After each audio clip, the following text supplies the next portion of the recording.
30वां question देखिए। एक गोलीय संधारित्र के भीतरी गोले की त्रिज्या 12 सेंटीमीटर तथा बाहरी गोले की त्रिज्या 13 सेंटीमीटर है। बाहरी गोला भू संपर्कित है तथा भीतरी गोले पर 2.5 माइक्रोकुलाम का आवेश दिया गया है। सेकेंडरी गोलों के बीच के स्थान में 32 पराविद्युतांक का द्रव भरा है।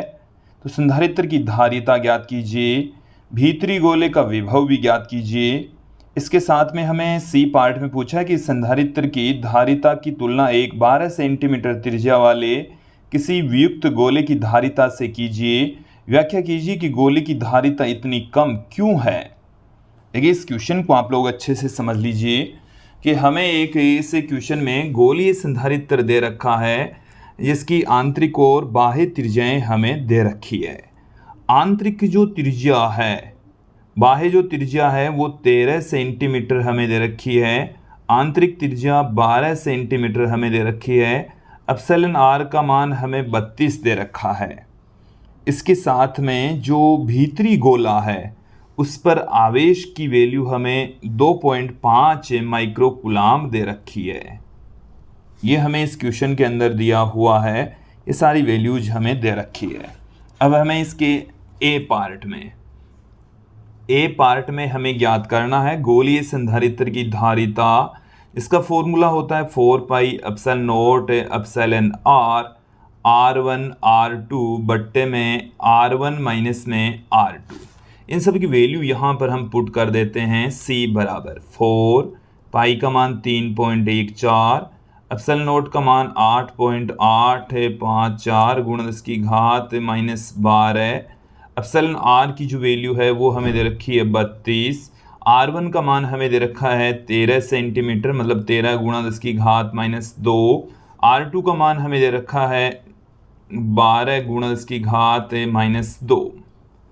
R1 माइनस R2 भी हमें ज्ञात करना है, तो 13 माइनस 12 और ये सेंटीमीटर में दे रखे हैं तो 10 की घात माइनस 2 यहाँ से आ जाएगा। देखो 13 माइनस 12 यहाँ से 1 आ गया, 10 की घात माइनस 2 से 1 10 की घात माइनस 2 कैंसिल हो गई यहाँ से। देखो इस 4 को इससे गुणा करेंगे तो 12.5 आ गया, ये हमारे पास में रह गया 8.854। 32 में एजडीज रख देता हूँ। 12 को 13 से गुणा करेंगे तो 156 आ गया। अब देखिए 10 की घातें कितनी रह गई है, 10 की घात माइनस 12 यहाँ से रह गई, माइनस 2 यहाँ से रह गई। तो यहाँ से जब हम इसको कैलकुलेट करेंगे तो हमारे पास में ये जो C है इसकी वैल्यू निकल कर आएगी 5.5 गुणा 10 की घात माइनस 9 फेरड। तो ये इस क्वेश्चन का ए पार्ट का सॉल्यूशन प्राप्त हो चुका है। हमें इसके बी पार्ट में पूछा है कि इस भीतरी गोले पर विभव क्या है। बाहरी गोले का जो विभव है वो तो शून्य होता है, भीतरी गोले का जो विभव है वो हम यहाँ पर फाइंड आउट करेंगे। तो यहाँ से Q बट्टे में C के बराबर ही होगा, क्योंकि दोनों गोलों के मध्य का विभवांतर ही भीतरी गोले का विभव होगा। तो V बराबर Q बट्टे में C। Q का मान 2.5 माइक्रोकुलाम दे रखा है, तो 2.5 गुणा 10 की घात माइनस 6। C की वैल्यू हमने निकाल ली है 5.5 गुणा 10 की घात माइनस 9। तो ये हमारे पास में आ गया 5 बट्टे में 11 गुणा 10 की घात 3 वोल्ट। यहाँ से जब हम कैलकुलेशन करेंगे तो 5000 में आप 11 का आप जब भाग लगाएंगे तो हमारे पास में यहाँ से वैल्यू निकल कर आ जाएगी 454 वोल्ट। लगभग ये मान हमारे पास में आ चुका है। अब हमें इसी क्वेश्चन में कहा गया है सी पार्ट में कि यदि आप इस संधारित्र की बजाय एक विलगित गोला लें, विलगित गोले का मतलब है एक अकेला गोला है, तो उसकी धारिता क्या होगी। तो देखिए उसकी धारिता होती है 4 पाई एप्सिलॉन नॉट आर के इक्वल। तो यहाँ से जब इसका मान पुट करेंगे तो 4 इंटू 3.14 गुणा 8.854 गुणा इसकी घात माइनस 12। आर की वैल्यू इस पार्ट में हमें दे रखी, जो विलगित गोला है उसकी आप रेडियस 12 सेंटीमीटर लीजिए।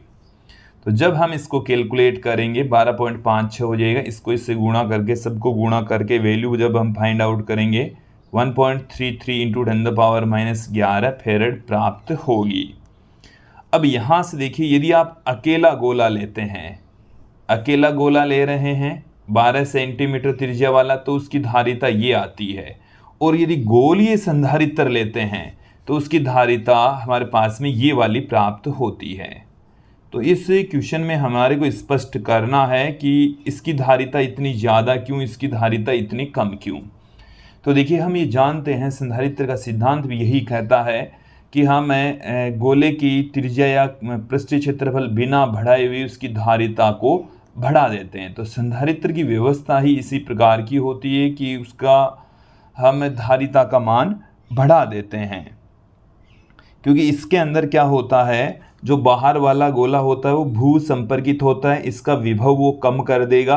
विभव इसका जब कम हो जाएगा तो इसकी धारिता बढ़ जाएगी। तो देखिए C बराबर हम Q बट्टे में V पुट कर देंगे।